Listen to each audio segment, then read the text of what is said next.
নমস্কার, শুরু করছি বিশ্ব বার্তা। আমি সুপর্ণা রয়েছে আপনাদের সঙ্গে। শুরুতে যে খবরের দিকে নজর রাখবো, গাজায় না খেতে মৃত্যু 29 শিশু।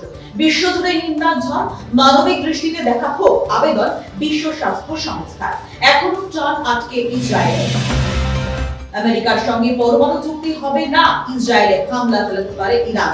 যোগ্য জবাব দেওয়া হবে, প্রয়োজনে ব্যবহার করা হবে মোক্ষম অস্ত্র, হুঁশিয়ারি ইরানি। হার্ভার্ড বিশ্ববিদ্যালয়ে ভর্তি করা যাবে না বিদেশি ছাত্রদের, নিষেধাজ্ঞা জারি করল ট্রাম্প প্রশাসন। আন্তর্জাতিক মহলে শোরগোল, বিশ্বের বিখ্যাত বিশ্ববিদ্যালয়ে কেন বিদেশি ছাত্রদের অনুমতি নয়, প্রশ্ন তুলল বিভিন্ন দেশ। ইসরায়েলের সঙ্গে সব সম্পর্ক ত্যাগ করেছে ইউরোপীয় ইউনিয়ন। গাজায় হামলা বন্ধ করার আর্জি, বাণিজ্য সম্পর্ক ত্যাগ করল 27টা দেশ।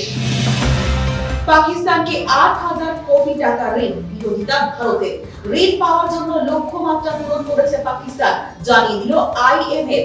পাকিস্তান আগের সব ঋণ মিটিয়ে দিয়েছে।